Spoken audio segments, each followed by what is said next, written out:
Eh bien, bonjour à toutes et tous pour ce webinaire numéro 8 du MOOC Économie monétaire que l'Université de La Réunion vous propose avec Philippe Narassiguin qui vous a concocté un MOOC de grande qualité.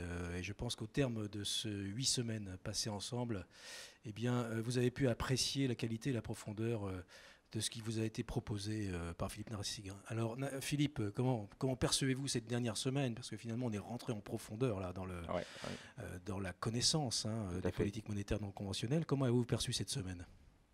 Très bien. Très bien parce qu'il y a eu encore un accroissement des questions sur les forums. Des gens, évidemment, qui ont remercié chaleureusement, hein, parce qu'ils ont beaucoup aimé le cours. Donc pour moi, c'était vraiment un cadeau, si on peut dire. Tous ces remerciements, félicitations.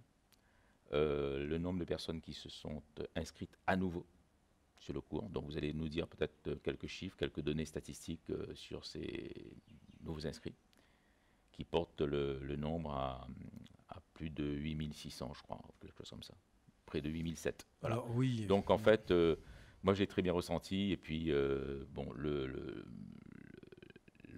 c'est le 8e webinaire qui se termine, donc on va terminer les choses en beauté. Voilà. tout à fait. En tous les cas, c'est toujours un plaisir de vous retrouver chaque semaine pour ce webinaire. Bon, ça permet aussi d'approfondir les notions qui sont développées, de les présenter sous un jour nouveau. Voilà, donc c'est vrai que nous sommes très heureux de vous retrouver donc, pour ce 8e webinaire. Vous êtes en effet 8691 inscrits à ce jour. Donc les inscriptions continuent jusqu'au 1er décembre. Les forums seront, eux, actifs jusqu'au 10 décembre. Et nous avons cette semaine abordé des sujets absolument passionnants, notamment sur la question, puisque la partie ça a été consacrée aux crises bancaires et aux politiques monétaires non conventionnelles. Et nous avons abordé deux grands chapitres très importants qui concernent les risques bancaires. Et nous avons exploré le risque de transformation, risque de contrepartie, risque de marché, le risque de change, les risques opérationnels. On va largement revenir là-dessus pendant ce webinaire qui durera 1 heure comme d'habitude. Et puis un chapitre 22 consacré aux politiques monétaires non conventionnelles avec la question de la liquidité des agents économiques. On revient sur cette question Ouais. de liquidité des agents économiques qui a été largement explorée dans d'autres Oui, parties. tout à fait. Mais on y revient parce que finalement c'est central dans la question des politiques monétaires.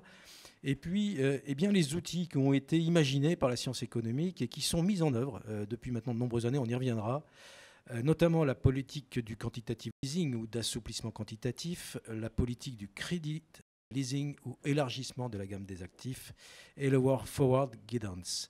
Alors, Philippe Narassiguin, je crois que là, on va rentrer directement dans le vif du sujet avec la première question, puisque certaines personnes qui suivent ces webinaires n'ont pas forcément participé au MOOC, puisque ce webinaire est accessible aussi sur YouTube, sur Facebook.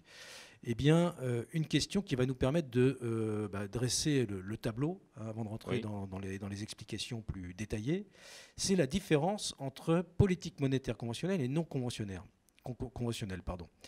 Pourriez-vous expliquer, simplifier les choses pour que les auditeurs qui n'ont pas suivi ce cours puissent comprendre ces deux concepts? D'accord. Écoutez, on a vu les politiques monétaires conventionnelles. Et ce que j'avais dit, c'est que dans une politique monétaire non conventionnelle, la Banque centrale maîtrise le jeu en matière de refinancement des banques commerciales, que l'on appelle encore les banques de second rang. Et donc, quand on dit politique monétaire discrétionnaire, je ne reviens pas sur tout ce qui a été dit, aussi bien dans le cours que dans les autres webinaires. Quand on dit politique monétaire conventionnelle, politique discrétionnaire des banques centrales, ça veut dire que la Banque centrale a la main sur la quantité de monnaie qu'elle va prêter aux banques commerciales et sur le coût du crédit, qu'on appelle donc coût du crédit, qui est matérialisé, si je puis dire, par ce que l'on appelle le taux d'intérêt directeur. Donc je crois que ce sont deux notions à bien comprendre.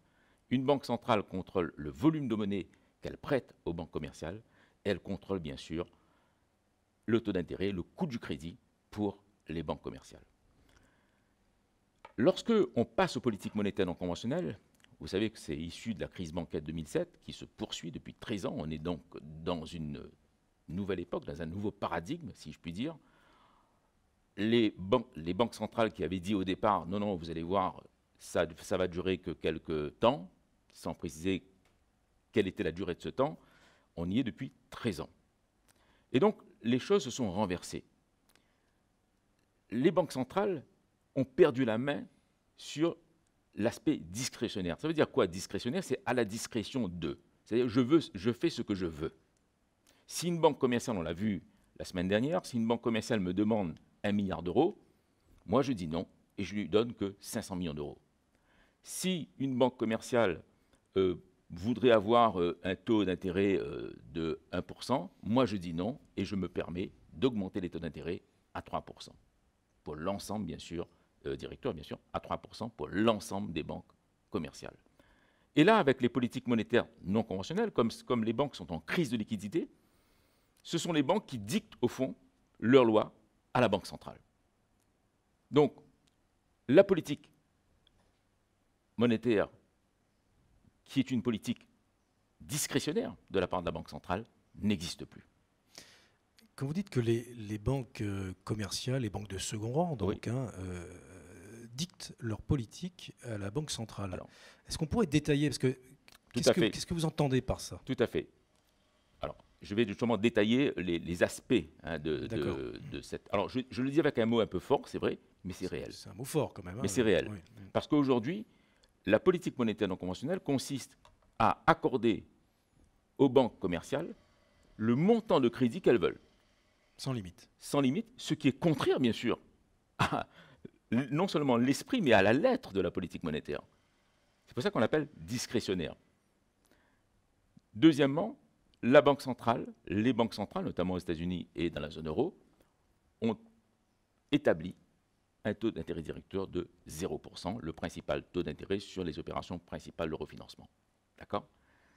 Et troisièmement, la Banque centrale, 3 volets de la politique monétaire non conventionnelle, les banques centrales annoncent à l'avance que les taux d'intérêt seront faibles pour plusieurs années. Aujourd'hui, on est à 0% et ça fait déjà plusieurs années que l'on est à 0%.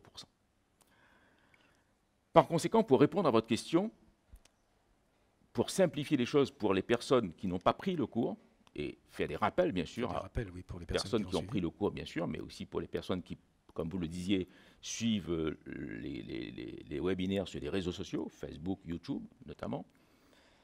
Pour ces personnes-là, en quoi consiste la politique monétaire non conventionnelle? Premièrement, ce qu'on a appelé, alors là, je mets là, l'assouplissement quantitatif.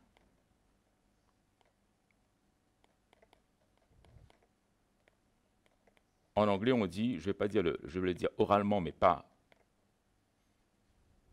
quantitatif.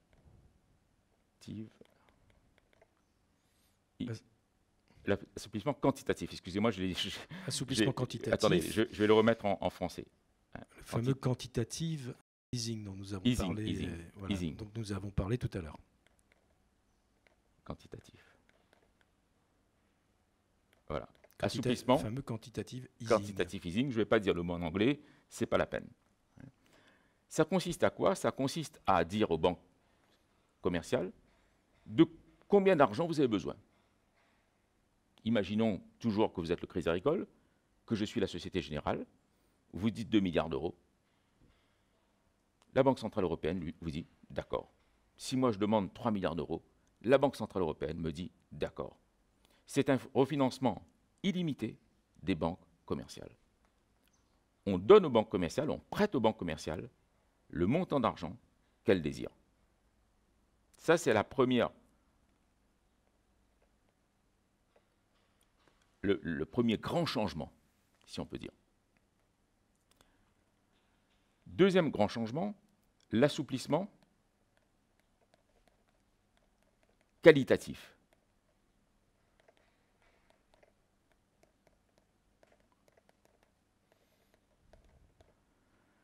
Qui consiste à élargir les titres qui sont mis en garantie. Rappelez-vous ce que j'avais dit la dernière fois. Quand la Banque centrale prête de l'argent pour une durée de 15 jours ou de 3 mois. Une banque centrale prête, par exemple, 1 milliard d'euros à une banque commerciale. Que fait la banque commerciale?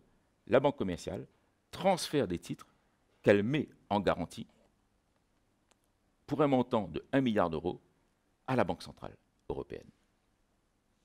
Si effectivement cet argent n'est pas remboursé, soit à l'échéance de 15 jours, soit au bout de 3 mois, la Banque centrale européenne garde les titres pour elle. S'il y a un défaut de paiement, bien sûr, ce qu'on appelle un défaut de remboursement de la banque commerciale, de cette banque commerciale. Sachant que ce sont des titres garantis, ce sont des titres fiables, on va dire. Alors, dans le cadre des politiques conventionnelles. Dans le cadre des politiques conventionnelles, ce sont des titres extrêmement fiables. Donc certains. Alors justement, garantie totale. C'est là qu'on on s'est affranchi de la loi, du cadre légal, parce qu'à l'époque, je ne vais pas refaire le cours ici, hein, à l'époque, on avait bien distingué entre les titres de niveau 1, hein, les actifs éligibles. Je ne vais pas prendre des mots trop compliqués. Hein, on appelait ça les actifs éligibles. Donc les titres de garantie numéro 1, si on peut dire, et les titres de garantie numéro 2, mais ces deux catégories de titres étaient parfaitement remboursables, étaient des titres sûrs, notés AAA si on réduit les choses, si on explique simplement les choses, AAA par les agences de notation. Beaucoup d'entre nous ont entendu parler de ces AAA avec les agences de notation. Avec les agences de notation. Donc maintenant, qu'est-ce qu'on dit? On élargit la gamme de titres qu'une banque peut transférer, peut mettre en garantie à la Banque centrale quand elle emprunte de l'argent. Et au fond, assouplissement quantitatif et assouplissement qualitatif sont liés. Si je refinance de façon quasiment illimitée, si je donne à une banque commerciale, si je prête à une banque commerciale, moi, Banque centrale, ce qu'elle désire, le montant qu'elle désire, à ce moment-là, les titres de niveau 1, niveau 2, il y en a très peu, il n'y en a pas suffisamment. Donc, la Banque centrale dit, donnez-moi les autres titres. On est obligé d'élargir. Les autres titres qui ont un niveau de notation. Donc, pas de mécanisme du tout de régulation. C'est limité. Alors, on va voir ça, cette question-là. Très bien. Donnez-moi des titres qui sont moins bien notés par les agences de notation. Donc, vous voyez que assouplissement quantitatif et assouplissement qualitatif sont liés finalement. À l'époque, évidemment, la Banque centrale avait beau jeu de dire, moi je prête le montant que je veux bien prêter à chaque banque commerciale et donc par sommation à l'ensemble des banques commerciales. Et bien sûr, puisqu'elle pouvait réduire ou augmenter un peu la quantité de monnaie prêtée, elle pouvait demander des titres totalement garantis. Quels étaient ces titres totalement garantis? Bien sûr, en premier lieu, les bons du Trésor, et puis les titres de créance du secteur public ou du secteur privé classés A, au très haut de l'échelle, si on peut dire. Avec l'assouplissement qualitatif, le jeu change. Et on verra juste après quels sont les actifs qui ont été mis en garantie. Quels sont les nouveaux actifs, les nouveaux titres plus exactement, qui sont mis en garantie. Et puis, le troisième aspect de la politique monétaire non conventionnelle, là, je n'ai pas trouvé de terme en français, alors je m'excuserai pour le public qui nous suit, c'est le Forward Guidance. Alors, c'est le Forward Guidance. D'accord. C'est-à-dire que la Banque centrale européenne annonce à l'avance que sur plusieurs années, elle maintiendra des taux d'intérêt extrêmement faibles. D'ailleurs, elle a tenu parole, elle était obligée de le faire, dans la mesure où ça fait plusieurs années que le principal taux d'intérêt directoire de la Banque centrale européenne est de 0%. On reviendra donc sur ces deux aspects, assouplissement qualitatif et forward guidance. Premièrement, donc, l'assouplissement qualitatif. C'est ça, l'assouplissement qualitatif, donc c'était le deuxième point qu'on avait abordé. Donc, quels sont les titres aujourd'hui qui sont mis en garantie? Un peu de tout. Vous avez ce qu'on appelle les obligations sécurisées. Alors, je vais expliquer cette expression d'obligation. Une obligation, rappelez-vous, je parle un peu à tout le monde. Les obligations sont des titres de créance. Pourquoi sécurisées? Parce qu'elles sont adossées à de l'immobilier, à des actifs immobiliers qui ont un rendement important, qui donnent des revenus importants, et qui ne sont pas justement comme les actifs immobiliers qu'on a connus lors de la crise subprime, qui sont des actifs immobiliers de, disons, de grand standing, on peut dire. D'accord ? Donc là, ces obligations, ces titres de créance ont été émis par ces entités, si je puis dire, qui, en garantie, bien sûr, il y a bien sûr de l'actif immobilier, mais de haut rendement, de l'actif immobilier de grande classe, si je puis dire. Mais aussi, vous avez, et ça, les gens seront étonnés, aujourd'hui, les banques centrales prennent aussi les titres de créance émis par les hôpitaux en France. Ah oui. Par la caisse d'amortissement de la dette publique, CADES.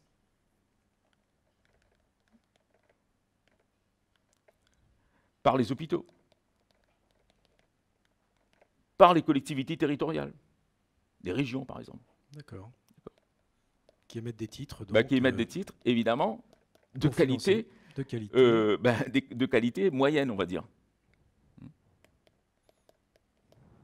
Et ça, ce n'est pas seulement le fait de la France, c'est l'ensemble, bien sûr, des pays appartenant. Là, je vais mettre petit a là, par exemple, CADES, la caisse d'amortissement de la dette publique, de la dette sociale, pardon, collectivité territoriale, c'est etc. Alors, on est quand même sur des choses qui sont quand même assez sécurisées quand même. Quand même, assez sécurisées, mais sur la crise des subprimes où là on avait... c'est-à-dire qu'on... Alors justement, vous posez la question qu'il faut. Vous savez qu'il y a toujours... nous observons en tant qu'économistes, en tant que chercheurs, l'action des banques centrales du point de vue de la recherche économique. Et non pas du point de vue de ce que les banques centrales veulent bien nous dire. Et nous avons raison. Parce que nous observons les choses d'un point de vue scientifique. J'ai parlé de Friedman, qui mettait en cause d'ailleurs, à juste titre, le comportement des banquiers centraux dans différentes crises, et notamment dans la crise de 29. Et c'est lui qui avait raison. Et donc, évidemment, on dit toujours, ah oui, les économistes, ils ont mauvais esprit. Ce n'est pas qu'ils ont mauvais esprit, ce sont des chercheurs. Ce sont des scientifiques. Ce sont des scientifiques. Donc, qu'est-ce qu'ils ont dit? Ils ont dit, puisque, effectivement, on transfère des titres de moins en moins, dont les garanties sont moyennes, en quelque sorte, la Banque centrale européenne, s'il y a un défaut de paiement sur l'ensemble de ces titres de créance moins bien notés, si ces titres ne sont pas remboursés, la Banque centrale européenne peut faire faillite. Elle peut faire faillite. Voilà. C'est ce que les économistes, c'est la question que les économistes ont posée. Ah, c'est la question, d'accord. C'est la question qui a été posée par les économistes. Mais au fond, si on élargit comme ça... D'un point de vue, sur un raisonnement purement logique, on pourrait se dire que oui. Oui, théoriquement oui. Si on prend des titres dont le degré de garantie est moins, la fiabilité est moindre que ce qu'il y avait avant, on peut imaginer, en tout cas, qu'il peut y avoir des défauts de paiement massifs. Donc une crise de liquidité. Alors, je rassure tout le monde, c'est qu'effectivement, la réponse qui a été donnée par les économistes, c'est de dire, non, finalement, les banques centrales ne peuvent pas faire faillite, parce que évidemment, c'est le capital social, parce que les banques centrales sont des banques comme les autres. Le capital social de la Banque centrale européenne, ce n'est pas seulement les pays de la zone euro, c'est l'ensemble des pays de l'Union européenne, y compris la Grande-Bretagne d'ailleurs. C'est 28 pays, même si ces pays n'ont pas adhéré à la monnaie unique. Donc le capital social est réparti. Qu'est-ce qui se passe? Les actionnaires sont les États, en fait. Les actionnaires sont les États. Donc qu'est-ce qui se passe?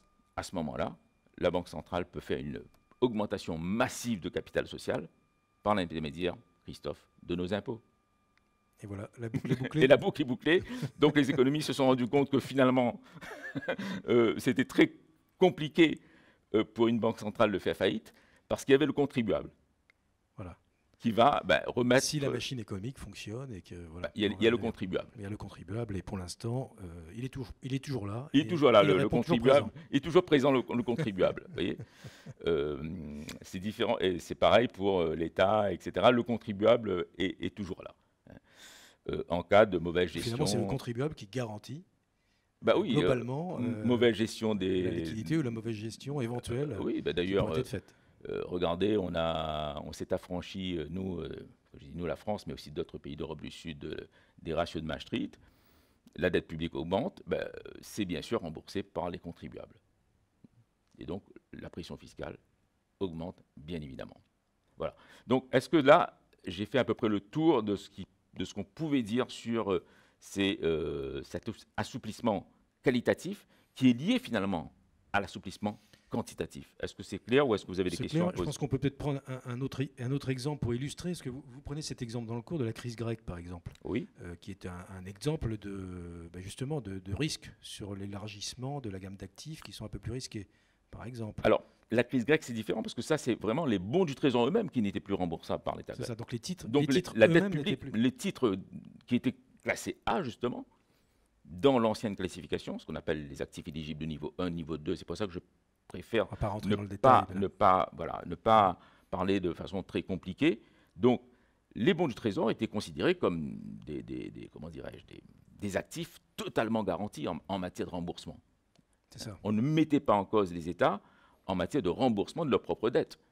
Sauf que la dette publique grecque a atteint des niveaux énormes, de plus de, à l'époque, 160, je n'ai plus les chiffres en tête, plus de 150% sans doute, dette publique sur produit intérieur brut. Et donc, bien évidemment, les Grecs se sont trouvés dans une situation d'insolvabilité et on a créé à ce moment-là le fameux MES pour soi-disant sauver la zone euro, mécanisme européen de stabilité, sur lequel, bien sûr, je ne vais pas parler parce qu'on parle vraiment de choses, je dirais, on est ciblé là, hein, on cible le discours sur la politique monétaire non conventionnelle.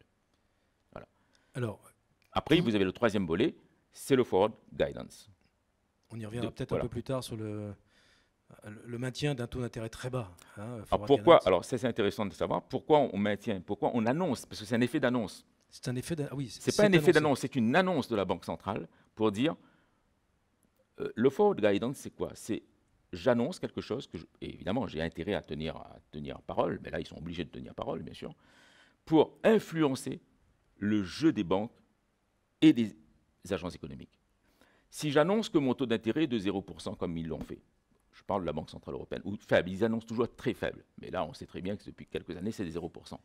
Ça veut dire que les banques ont fait le calcul déjà de leurs profits, de leurs produits nets bancaires, de leurs revenus nets, etc.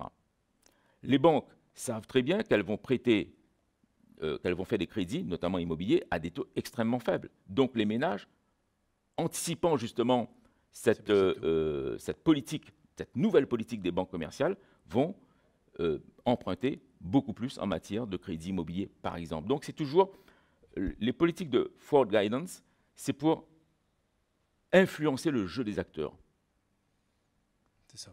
Pour faire que, voilà. Et ils ont réussi finalement. Ils ont réussi parce qu'effectivement, en annonçant un taux d'intérêt directeur faible de 0% en réalité, bah, évidemment, les banques peuvent déjà faire tourner leur programme informatique, calculer par exemple le produit net bancaire, les revenus qu'ils ont, calculer un certain nombre de données économiques internes, hein, profit, revenus nets, tout ce qu'on a, donc tous les ratios. Le fameux produit net bancaire voilà. Qui n'a finalement pas tellement diminué. Non, grosso modo, ça n'a pas tellement diminué parce qu'effectivement, je l'ai dit, les banques ont fait des crédits immobiliers un produit d'appel.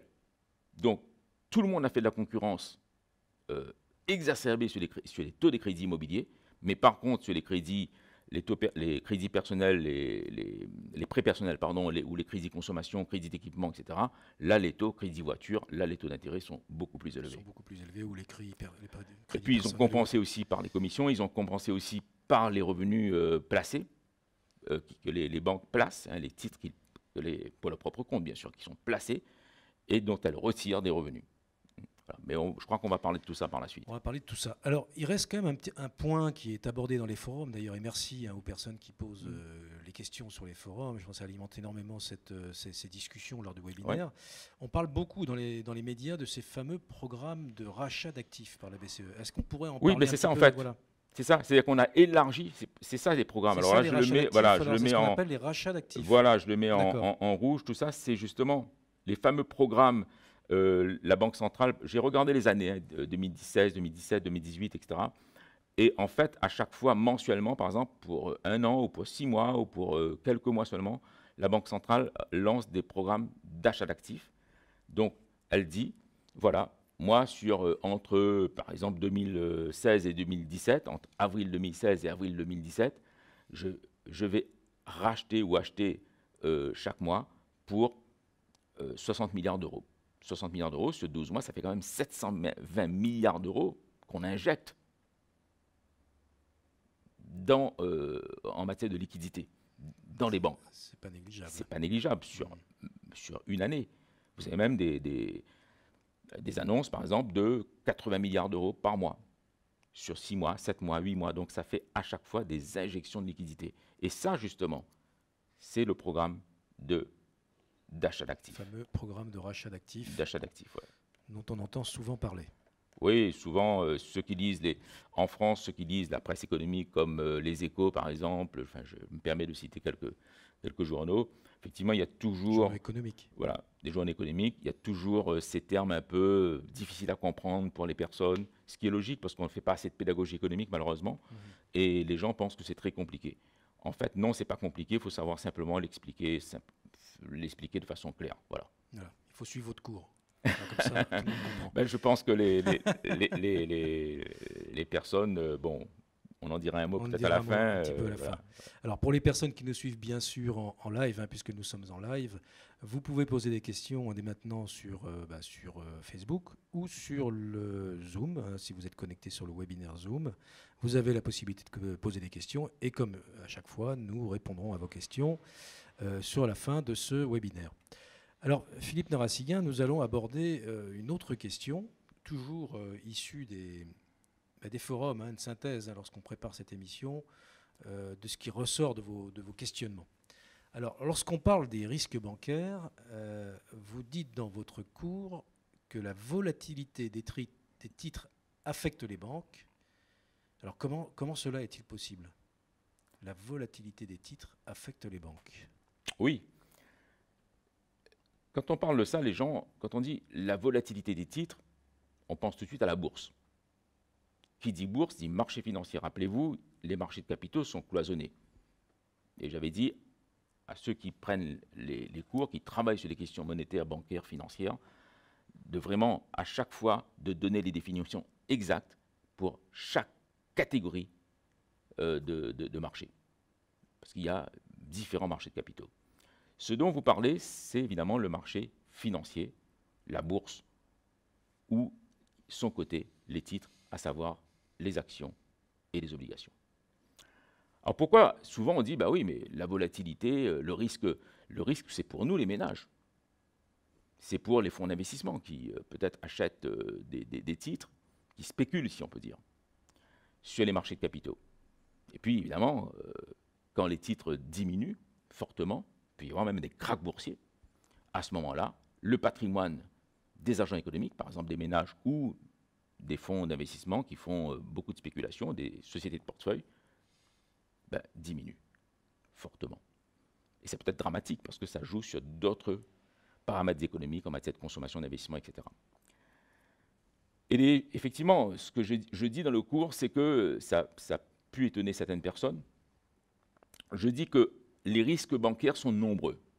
Rappelez-vous, vous avez même cité au départ toutes les catégories de risques bancaires qu'il y a. La typologie, si je puis dire, des risques bancaires. Et puis, vous avez des risques sur titre. Pourquoi sur titre? Parce qu'il faut savoir que les banques achètent massivement des titres. Rappelez-vous ce que je disais sur le bilan des banques. J'avais beaucoup parlé du passif des banques, parce que ce sont les ressources des banques.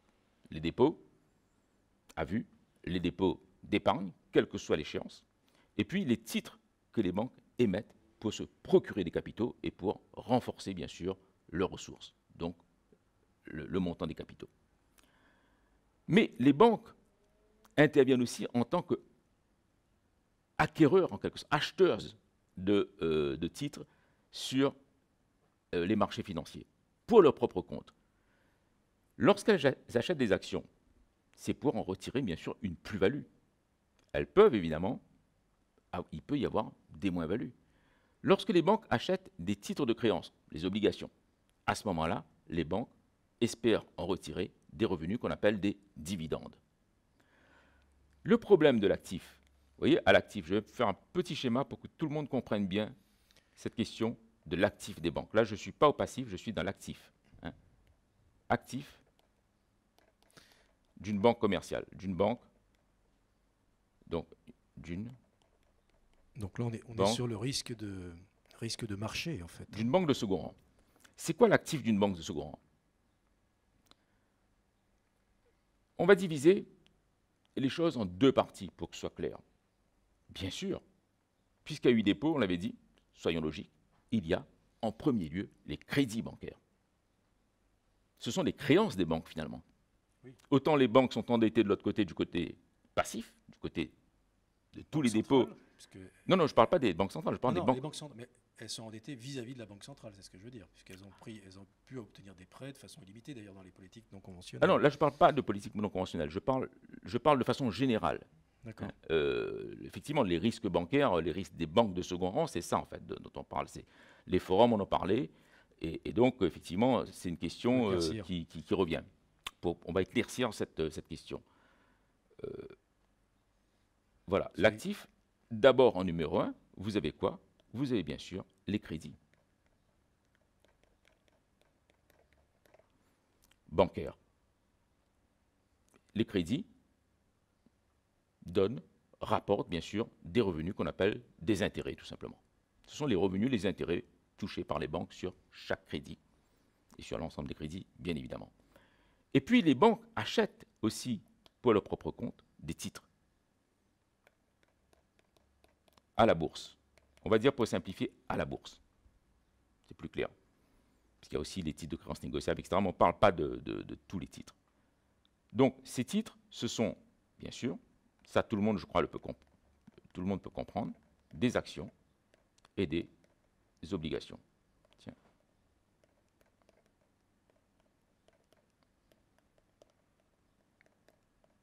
Et des obligations. Lorsque ces titres varient, là encore pour simplifier, de façon à la baisse. Si vous avez acheté un titre 100 €, ici c'est 50 €, ce qu'on appelle nous la volatilité. Si cette volatilité joue contre vous, parce qu'elle peut jouer pour vous aussi la volatilité, quand vous faites des anticipations, quand vous achetez un titre, bah vous dites « Ah, j'anticipe que le titre s'apprécie ». Or, quel est le mot-clé sur les marchés de capitaux? Et évidemment sur le marché des titres, marché financier. Le mot-clé, c'est la volatilité des titres. On ne peut pas maîtriser cette volatilité.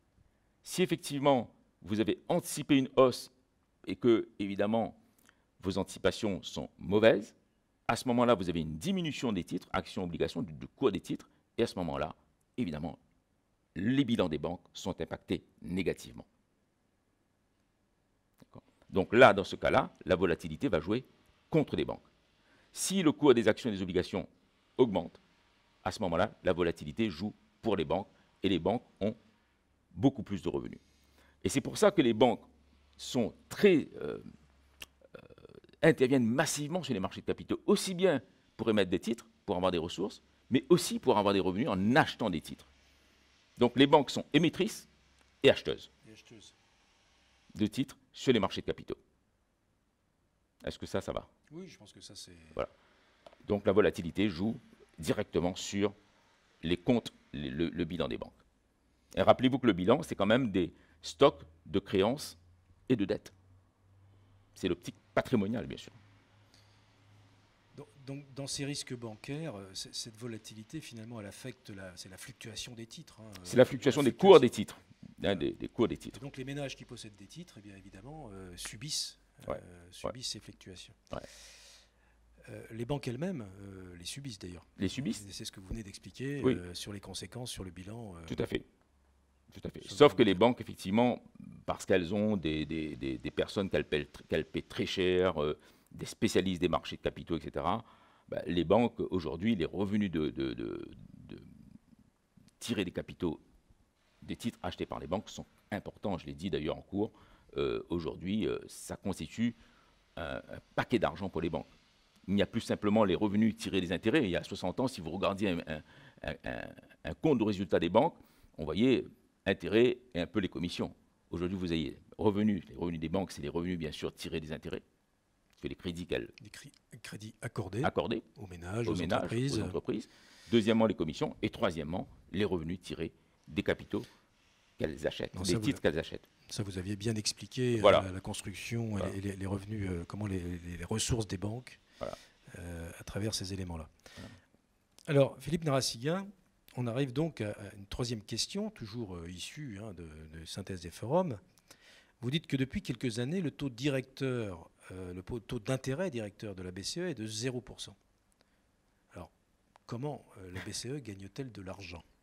Oui, elle gagne de l'argent. Je peux vous dire même qu'en 2019, elle a augmenté son profit.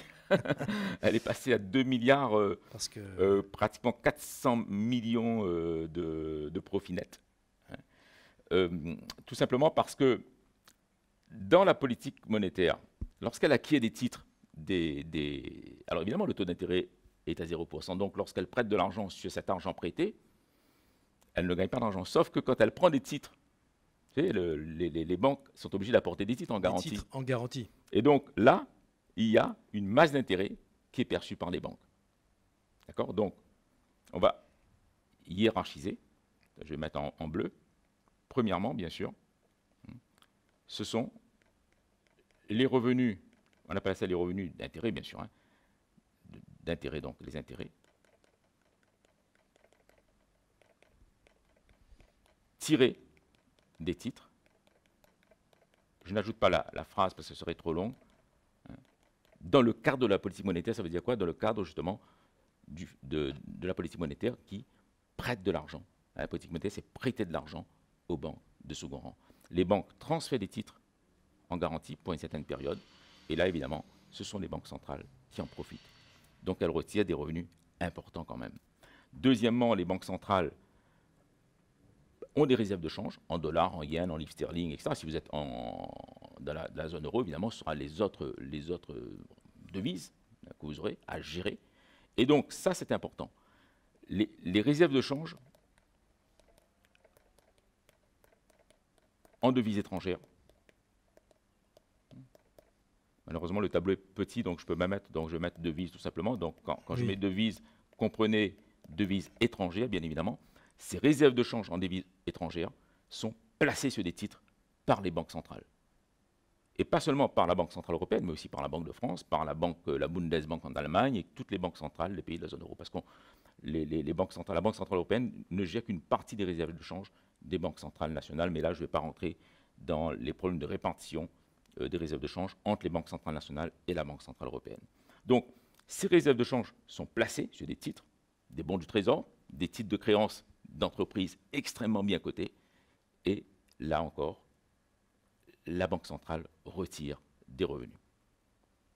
D'accord ?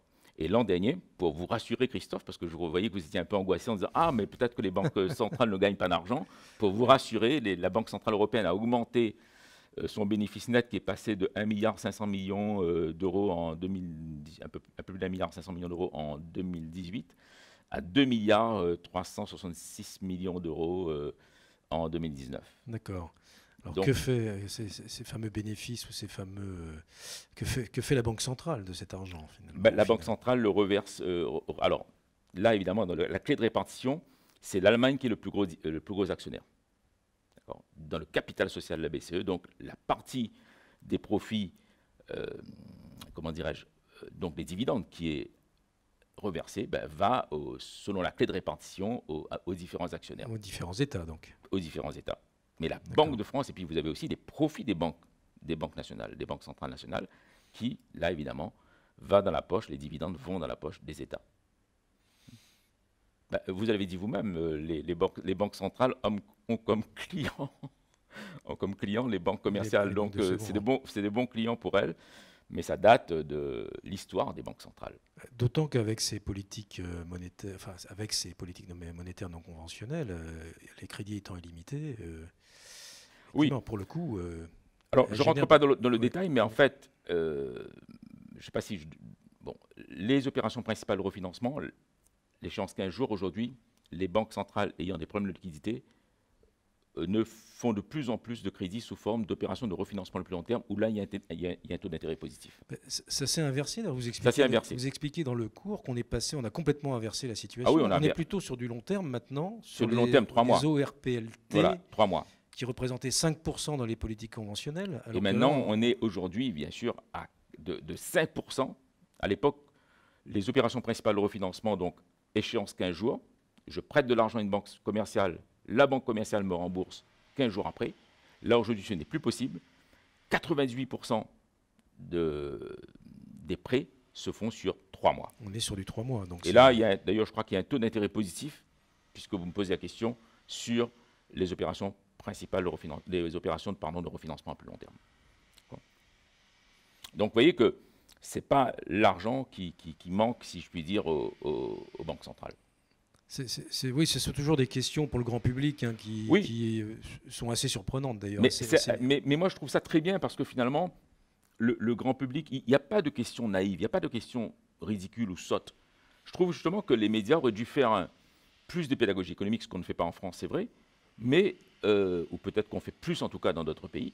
Parce que ces questions, si vous posez une question dans le cadre d'un débat télévisé, on va vous dire quelle question saute et puis on va éviter le sujet. Nous, on n'est pas là pour éviter le sujet, on est là pour traiter les questions. Et ce n'est pas une question ridicule, cette question qui se pose. Parce qu'on pourrait dire, finalement, après tout, 0%, ça veut dire que les banques centrales ne gagnent plus d'argent, quoi, finalement. Donc elles font faillite, elles mettent la clé sous la porte. Non. Pas du tout. Non, parce qu'effectivement, il y a les revenus. Mais il faut être un petit peu technique, mais j'essaie vraiment de clarifier les choses en disant les revenus tirés des titres qui sont mis en garantie dans le cadre des opérations de politique monétaire, ces intérêts vont bien sûr pendant ces 3 mois. Toute la période où elles sont mis en garantie. Bien sûr. Donc, finalement, on s'y retrouve. On s'y retrouve, plus aussi les placements des réserves de change sur les titres de créance, obligations de premier rang ou bien sûr bons du Trésor. Vous expliquiez dans un webinaire précédent que la Banque centrale pouvait aussi avoir des taux d'intérêt négatifs dans certains cas. Là, on est à 0%. Ah non, là, c'est autre chose. C'est du 24 heures, c'est facilité de dépôt. C'est pour les on ne va pas refaire le webinaire de la dernière fois. On n'est pas sur du moyen terme. Ah non, là, c'est 24 heures. À 3 mois ou à 15 jours. Et j'avais expliqué. Ça ne peut pas exister, là. Des taux d'intérêt négatifs. Ah non, non, là, non. Justement, il faut bien. Il faut bien le comprendre, ça. Moi, je me bats. Je crois qu'il faut que je dépose les armes parce qu'en fait, dans les médias, on parle de tas de choses qu'on n'explique pas, de tas de mots. Alors, ça fait savant, hein, mais il n'y a pas de pédagogie économique. En réalité, les taux négatifs, le taux d'intérêt principal, le taux d'intérêt directoire principal, c'est quand même le taux, c'est les opérations principales de refinancement. Les OPR. Qui donnent de l'argent. À 15 jours, quoi. À 15 jours. À 15 jours. Maintenant, on a sur 3 mois, d'accord, mais ce taux, lui, est toujours de 0%.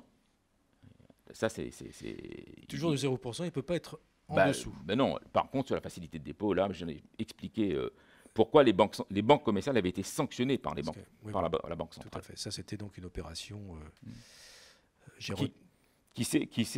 a eu un impact très négatif sur nous. Parce que les banques commerciales n'ont pas joué le jeu de se reprêter de l'argent sur le marché interbancaire entre banques commerciales. Les deux compartiments, n'oubliez pas quand je parle qu'il y a toujours 2 compartiments sur le marché interbancaire. Premier compartiment, marché interbancaire entre les banques commerciales. Deuxième compartiment du marché interbancaire, marché donc entre les banques commerciales et la Banque centrale. Et sur le premier compartiment, il fallait réactiver ce marché interbancaire. Les banques commerciales n'ont pas joué le jeu alors qu'elles avaient des capitaux. Là maintenant, dans le cadre des politiques monétaires non conventionnelles, elles ont énormément d'argent et elles ne se reprêtent plus d'argent entre elles. Sanction de la Banque centrale européenne, on a fait des taux négatifs à 24 heures sur la facilité de dépôt. Ce qui s'est répercuté, je l'ai expliqué d'ailleurs dans un webinaire, négativement sur nous.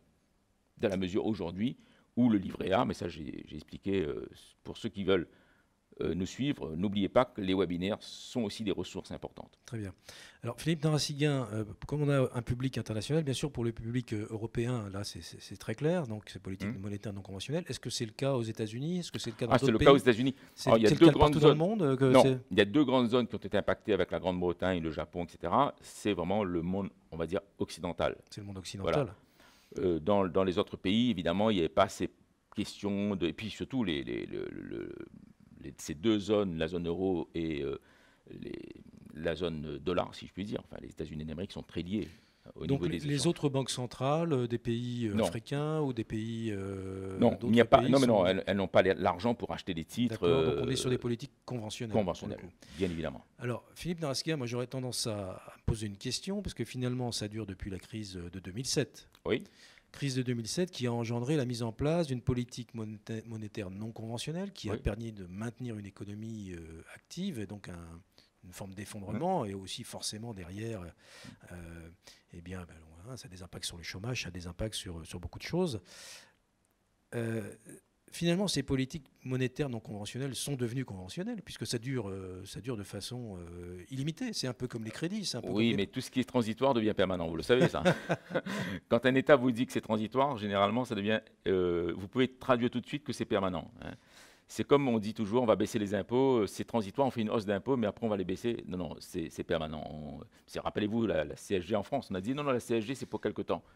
Mais elle n'a fait qu'augmenter entre-temps. Donc je veux dire, n'écoutez pas trop ce que les États disent. D'ailleurs, c'est un problème de crédibilité de la parole des États, des gens qui dirigent. Hein, on a vraiment, en Europe en tout cas, une scission, si je puis dire, entre les pays qui tiennent parole, pays d'Europe du Nord, et les pays qui ne tiennent pas parole, qui violent les traités qu'ils ont eux-mêmes signés. On en avait parlé, justement. Mais c'est un gros problème, justement. Quand les gens disent, oui, oui, non, mais c'est... Et là, c'est au niveau de la zone euro. C'est-à-dire que ils ont dit au départ, oui, c'est transitoire, mais on y est encore. Oui, les politiques monétaires non conventionnelles n'ont pas vocation à durer indéfiniment. Donc elles n'ont pas vocation à durer. Alors, problème que... Ça a l'air efficace, pourtant. C'est très efficace, mais il y a d'autres problèmes qui peuvent se poser. Notamment les dettes des banques, les dettes des banques qu'on a sorties des bilans des banques, hein, les produits titrisés, mais je ne veux pas rentrer dans les aspects techniques, qu'on a sortis des bilans des banques pour les mettre dans des bad banks, dans des structures de défaisance qui sont encore là, en réalité. Si vous regardez les rapports de la Banque Centrale Européenne parle clairement de cet aspect-là. Mais seulement, évidemment, ils ne vont pas le dire en public. Bien sûr, je pense que là-dessus, je pense qu'il y a de nombreux chercheurs en économie, d'ailleurs, ah oui. qui doivent travailler sur ces questions.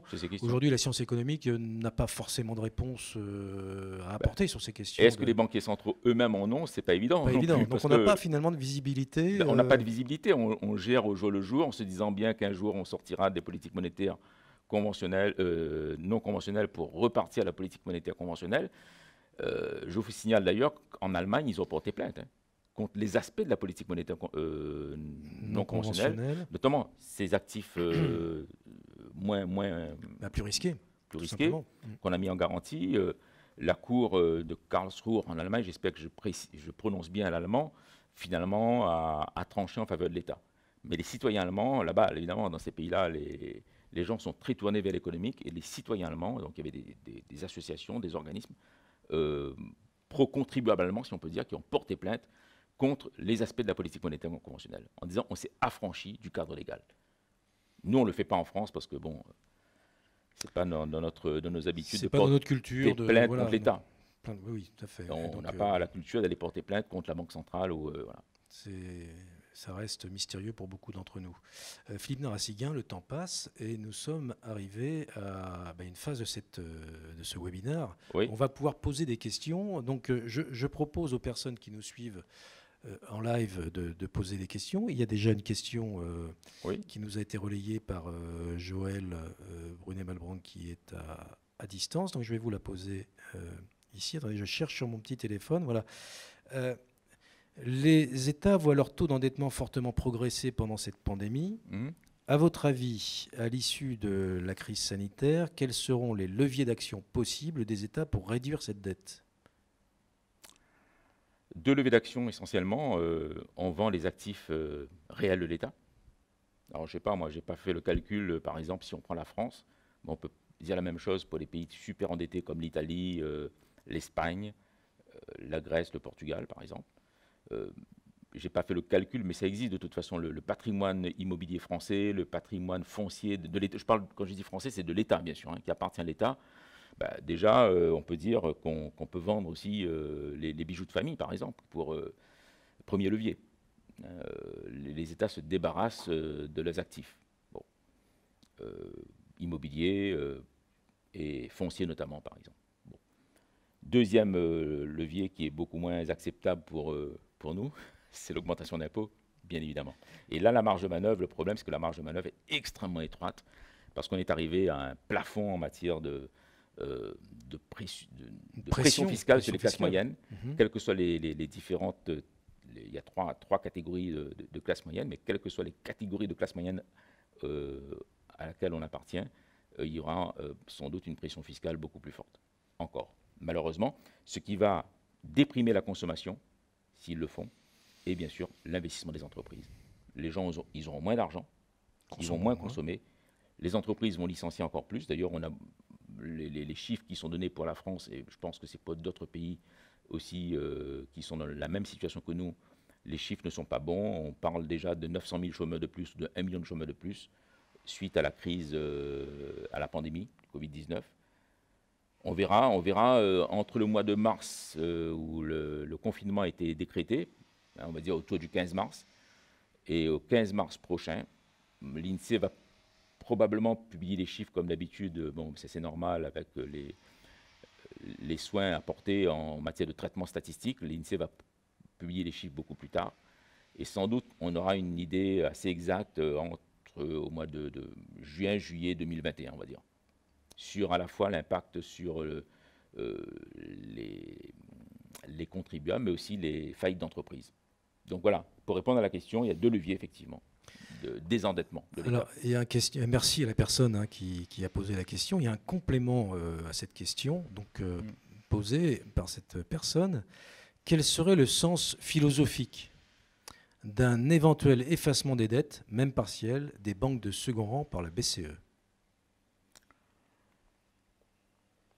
Est-ce que les banques de second rang... On rentre dans la philosophie, parce que finalement... Oui, alors, est-ce que la Banque centrale peut effacer les dettes des banques commerciales?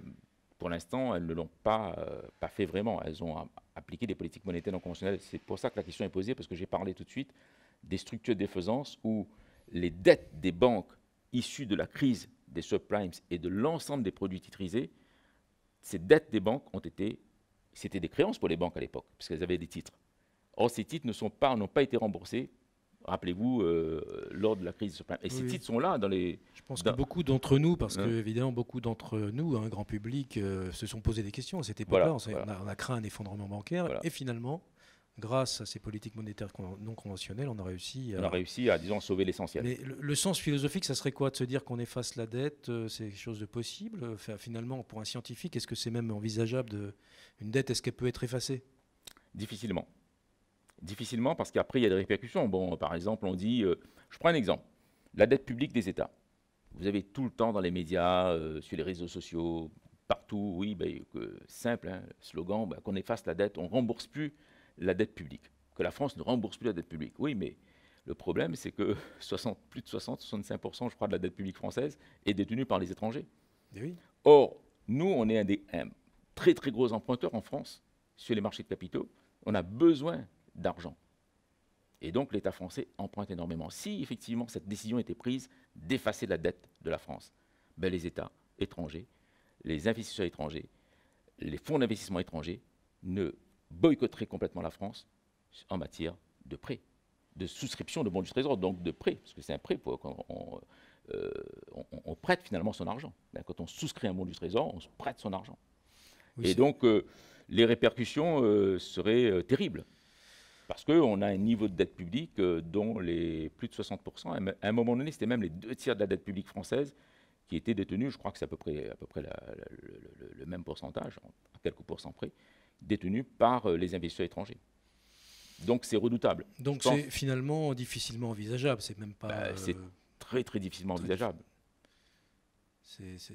Alors, bon, je pense que ça répond à la question qui était posée, mais bon, sur le sens philosophique, ça, je pense que c'est un autre débat. C'est-à-dire qu'après, la question de la dette, sous un angle philosophique, ça, c'est peut-être quelque chose qu'on abordera à l'occasion d'un autre webinaire, mais difficile de répondre pour l'instant. Et puis, effacer une dette, c'est aussi provoquer un krach boursier. C'est ça. Un effondrement des cours des obligations sur les marchés financiers, c'est les marchés des titres, marchés financiers. Et là, on rentre à nouveau dans une crise de liquidité encore plus grande. Beaucoup plus grande, et c'est quand même le cœur, hein, la liquidité. Voilà. Donc c'est quand même très compliqué. Très compliqué et très risqué, finalement, et très risqué. De le faire. Très risqué de le faire. Et ça, il faut l'entendre, parce que souvent, on entend aussi... Oui, parce qu'il n'y a pas le jeu des acteurs. On oublie toujours les acteurs.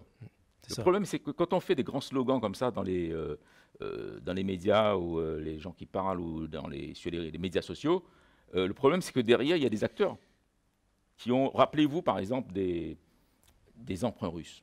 C'est des Français Oui, on se qui souvient. ont été ruinés parce que, évidemment, l'État soviétique, parce qu'on ne savait pas qu'on est passé que les bolcheviks allaient effacer la dette de l'État russe. Mais le problème, c'est que les Russes n'ont plus du tout eu d'argent de la part des étrangers. Et puis voilà, il n'y a plus d'emprunts. Et les épargnants français ont été ruinés. Il y a encore des personnes, d'ailleurs, il y a encore quelques années, je pense que c'est toujours en cours, qui demandent le remboursement, sauf que le gouvernement russe actuel dit « mais non, nous on n'est pas bolchevique, donc demandez la facture au gouvernement précédent ». Donc, voilà, donc là on a un bel exemple, finalement, ça amène une réponse à la question qui a été posée avec cet exemple-là.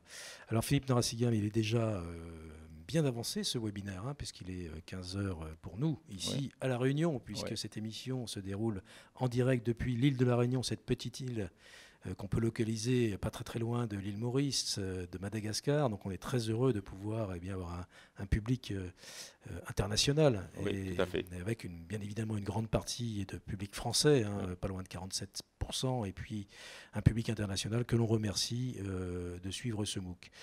Petite dernière question avant de conclure ce MOOC. Est-ce qu'on pourrait dire, parce qu'on est dans cette partie crise, crise et politique monétaire non conventionnelle, est-ce qu'on pourrait dire pour nous, en Europe en tous les cas, qu'on est toujours dans une période de crise monétaire? Ah bah oui, puisqu'il y a les politiques monétaires non conventionnelles qui se poursuivent. Donc au niveau de on ne peut pas dire que la crise bancaire n'existe plus. Sinon, si elle n'existe plus, on revient aux politiques monétaires conventionnelles. Mais j'espère qu'on aura quelques temps pour peut-être remercier les personnes. Bien sûr, bien sûr. Il nous reste quelques minutes. D'accord. Et donc, c'était la dernière question. Ah bon, d'accord. Mais c'est une question, finalement, on se rend compte que ces politiques monétaires non conventionnelles permettent quand même nos économies de fonctionner. Oui, tout à fait. Et donc, c'est plutôt positif, finalement. C'est positif. Maintenant, au niveau prévision économique, c'est très compliqué. C'est plus difficile. Oui, la prévision économique, on peut faire de l'analyse économique, mais difficilement de la prévision économique. L'analyse économique permet quoi? Juste un mot. L'analyse économique est très importante parce qu'elle est issue de la théorie économique. Et ça permet de faire des choix, d'éclairer les choix de ceux qui nous dirigent. Voilà. Eh bien, Philippe Narassiguin, je pense qu'on va pouvoir conclure ce webinaire. Avant de vous passer la parole, je voudrais juste m'adresser donc aux participants et aux participantes. D'abord, bien évidemment, pour vous remercier de suivre ce MOOC et de suivre ce webinaire. Et pour vous dire que vous aurez d'ici 2 jours un formulaire de fin de MOOC qui donc vous sera proposé. Vous pourrez donc bien évidemment le remplir. C'est utile pour nous, évidemment, en termes de retour sur cette... sur cette proposition que nous avons faite à travers ce cours. Vous avez aussi, nous vous annonçons qu'une émission hebdomadaire à partir de février en économie sera sous ce format, type un peu webinaire télévisuel, vous sera proposé à partir du mois de février. Et donc vous pourrez, si vous le souhaitez, suivre toute l'actualité de cette proposition à partir de l'année prochaine. Sur notre portail, donc unr.re, vous avez les coordonnées dans le MOOC, ou alors sur notre page Facebook, vous aurez l'ensemble des informations et l'ensemble des émissions qui vous seront proposées avec la ligne éditoriale. On continuera à approfondir ces questions d'économie sur un format qui est un format de dialogue et qui permet de mieux comprendre en fait l'ensemble des enjeux. Eh bien, nous allons bien évidemment clore ce webinaire avec un petit pincement de cœur quand même, parce que 8 semaines, c'est Philippe. Bon, je vais vous passer la parole pour conclure, pour remercier éventuellement les... Alors, bien sûr, alors moi ce que je voudrais, c'est d'abord de dire que c'est un succès, c'est un très grand succès, ce MOOC. On s'achemine pas loin, je crois que la clôture des inscriptions, c'est le 30 novembre. Au 30 novembre, on sera pas loin des 9000 personnes inscrites, ou on aura peut-être un peu en dessous, un peu au-dessus, je ne sais pas. Et c'est un grand succès. Merci donc au public français, France métropolitaine, département et territoire d'outre-mer, d'avoir massivement participé à ce MOOC. 47, un petit peu plus de 47,5% des personnes inscrites viennent de France métropolitaine et des départements et territoires d'outre-mer. Et environ 52,5% des personnes inscrites sont des personnes étrangères. Donc 102 pays, c'est considérable, qui ont participé à ce MOOC. Donc je vous remercie tous d'avoir... C'est grâce à vous que ce MOOC a été un succès. Sans vous, ce MOOC n'aurait pas été un succès. Et je vous remercie aussi pour toutes les félicitations que j'ai reçues, les remerciements que j'ai reçus pour la clarté du cours. Je vous encourage à, bien sûr, suivre les webinaires, à revoir le cours, parce que ce cours sera mis gratuitement à votre disposition par la suite. Ce que je voudrais aussi dire en fin de ce webinaire, c'est un grand merci à 3 personnes qui ont répondu aux questions posées sur les forums. Donc, c'est cette petite équipe d'économistes qui m'a suivi, de 3 personnes. Je citerai donc Pierre Quatrom, professeur agrégé d'économie-gestion, qui a participé activement aux réponses des questions posées sur ces forums. Laurent Didier, docteur en économie, qui lui aussi a donné beaucoup d'informations officielles, des liens avec les sites des banques centrales, organismes de supervision bancaire, pour vraiment donner de l'information de qualité à toutes les personnes qui posaient des questions techniques. Remerciements aussi à Aris Motilal-Kalidas, économiste et informaticien, qui me suit depuis plusieurs années. Et ces 3 personnes, je leur dois beaucoup, parce qu'elles sont invisibles. Et en tout cas, pour l'activité forum, elles nous ont permis aussi, ces personnes, il ne faut pas l'oublier, à mieux préparer les webinaires. Parce qu'elles nous ont remonté les questions. Elles nous ont dit, ben voilà, sur les forums, il y a ça, il y a ça, il y a ça qui est important. Et donc, grâce à ces 3 personnes, on a pu faire vraiment de ce MOOC un succès. Parce qu'il y a eu des services rendus. À chaque étape, les services ont été rendus directement aux personnes qui posaient des questions. Et je voudrais vous dire donc à Pierre Quatrom, à Laurent Didier, à Aris Motilal-Kalidas, un grand merci.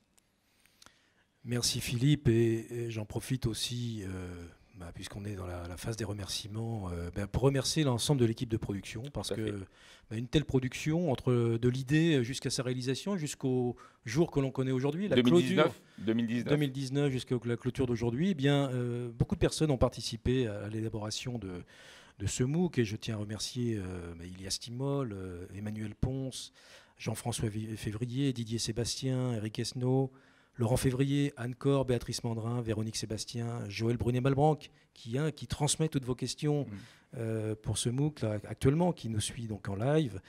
Robin Farnocchia, Tiavina Adrien Solo, Charles Blondeau, Renata Fontaine et Yann Lecam, qui ont été des acteurs, et puis toutes les personnes qui, de près ou de loin, ont participé à la production et au succès de ce cours. Je tiens aussi à remercier vivement l'Université de La Réunion, bien évidemment, puisque tout ce qui se passe ici se déroule à l'université, dans les locaux de l'Université de La Réunion. France Université Numérique pour nous accueillir sur un portail qui montre son utilité. Et je pense,